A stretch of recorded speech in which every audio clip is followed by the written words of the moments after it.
So I just came back from a girls' trip where we traveled to NOLA and we had so much fun. And upon my return, I had so many people reach out and ask me, how do you build the momentum and jump right back into the speed of things without getting exhausted, burnout, or feeling overwhelmed? And so today, what I want to talk about is I want to talk about how you can pick back up after you've taken time off, whether you're taking off time off for maternity leave, whether you're taking time off for a fancy vacation, whether you're taking time off for a holiday celebration, whatever it may be, these tools are definitely going to support you. So the first thing that you want to do is you want to give yourself grace. The biggest mistake I see people make when it comes to picking back up speed after time off, I know I felt guilty of this after a surgery leave, but they often feel like they should pick up the momentum at the same speed and pace that they had it prior to leaving. And that's not possible. Even if you went on a fun vacation, you may come back a little bit exhausted, you may come back a little bit overwhelmed, and that's okay. So you want to give yourself grace as you return. For me, I returned on a Sunday, and I made sure that I rested on Sunday and Monday before I picked up anywhere. I wanted to give myself an opportunity to rejuvenate, to refresh, to restore, so that I could show up in the best energy possible. So the second thing you want to do as you're considering the first thing of providing yourself grace is you want to set a goal. So for example, your goal may be by the end of the week, you have your blog post written. Your goal may be by the end of the week, you've hosted your group coaching program session. Your goal may be by the end of the week, you have 4 social media posts drafted. But the goal is you want to have a goal in mind that you're focused on upon your return, but you want to have grace in mind as well. The next thing that you want to do is you want to create a schedule around that goal. And with that schedule, you want to incorporate time for breaks. Now, I used to be a person that felt like, well, I already had a vacation or I already had time off. I don't have time for breaks. I just had breaks. But really, that's the quickest way to lead to resentment and lead to that burnout and lead to that overwhelm. And you don't want that. That doesn't serve anyone. So as you're thinking about your schedule, you want to keep your goal in mind, as well as you want to incorporate time for those breaks down and time for that downtime. That's really giving your body that grace that you deserve.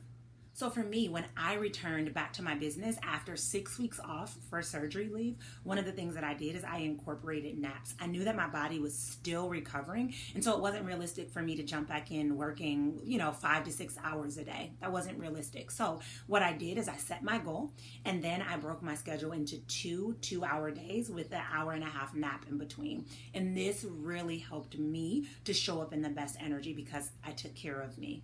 With that said, I want to move into the next step, which is to watch and monitor your inner dialogue. You will often notice that you can become your own worst critic. So you might have returned from surgery leave, or you might have returned from mat leave, or whatever it may be. And as you're returning, you're like, oh, I'm so lazy, or oh, I'm so behind, or oh, I should have done this. And that inner dialogue is actually feeding your outcome. So when you're telling yourself things like I'm so lazy, or I'm moving too slow, or I should have never taken time off, what are you creating? Guilt, right? And the energy that you carry, the energy that you feel is the energy that you're creating in, and it's also the energy that people are going to receive on the opposite end, and that's not what you want. On the flip side, let's say, for example, you're like, you know what, I had such a great trip. I so deserve that. This is me stepping into my next level self, and I get to show up from my next level self, watching that internal dialogue so that you're creating dialogue that's actually going to serve the success that you want to create. For this, a lot of times what I will do is I'll identify affirmations that I want to hold tight to for that next week after coming back, right, from a break. So whether that's I'm worthy, I'm successful, I'm deserving, I'm abundant, I'm productive, whatever it may be, creating affirmations that are going to help you create the outcome that you want and get you closer to that goal that you have set. The next tip is to actually clear your space. So maybe you're coming back from vacation and you need to, clean out your suitcase and put it up. Maybe you're coming back from surgery leave and you just need to hire somebody to come through and just vacuum and clean up the things around you.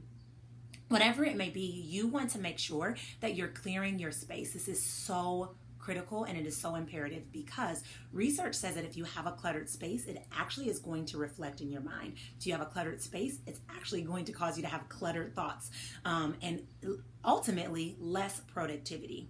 So for me, what I like to do is I like to think about, okay, based on this goal that I have in mind, where am I going to work? Whether it's in my office, maybe it's in my bed, maybe it's at my kitchen table, whatever it may be, where am I going to work? And how does this space reflect what I want to call in? And I'm making sure that the space is free from clutter, free from chaos, and really clear so that I can focus. The next strategy would be to do something that lights you up and contributes to your productivity. So for me, I love to move my body. And I notice that when I move my body, I actually get into a more calm and creative space. So a lot of times when I come back from a break, I try to move my body in creative ways. That may look like yoga. That may look like just going on a walk. But what that helps me to do is it helps me to get lit up, helps me to get in really good energy, get into aligned energy so that I can attract the things that I want. I have a client of mine who loves taking like really long showers, and that lights her up and that gets her in a really focused state. So determine what's going to feed and nourish your energy so that you can show up in the right energy and then commit to doing that. Finally, the last strategy that I have in place for you is to take action. You could do all of these steps, but if you just sit in the, oh, well, it's me, and you're not taking action, it's going to get you nowhere, right? Once you turn the faucet on, the water flows. Once you turn the action on, the momentum flows as well. So ask yourself, what is that next step that you can take that is getting you to where you need to be? Now, I want to add a caveat. It doesn't have to be some massive leap or some huge step. Even those small, seemingly meaningless steps add up to create massive results. So a question that I love to ask myself is, what is a decision I can make today that my future self will thank me for? And then I commit to taking action in that direction. Here's the reality. You cannot pour from an empty cup.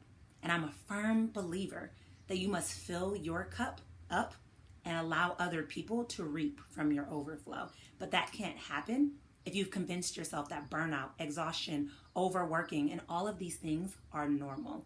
Taking time off for yourself, whether it's maternity leave, whether it's a vacation, whether it's time to heal your body after a surgery or whatever it may be, is imperative. So don't allow yourself to feel guilty from it, but understand that you get to show up even better upon your return. So those are the strategies that I wanted to share with you today that will support you at coming back stronger than you were even before. Oh, and if you're looking for more support for when you return and you want to be able to save yourself more time, you want to be able to incorporate more rest into your routine, I have just the thing for you. Inside my workshop called Repurpose and Relax, I teach you how to take content that you already have, repurpose it so that you can relax. It's life-changing. Trust me when I tell you. So if you have not already checked it out, use the link in the show notes, check it out, and I look forward to seeing you there.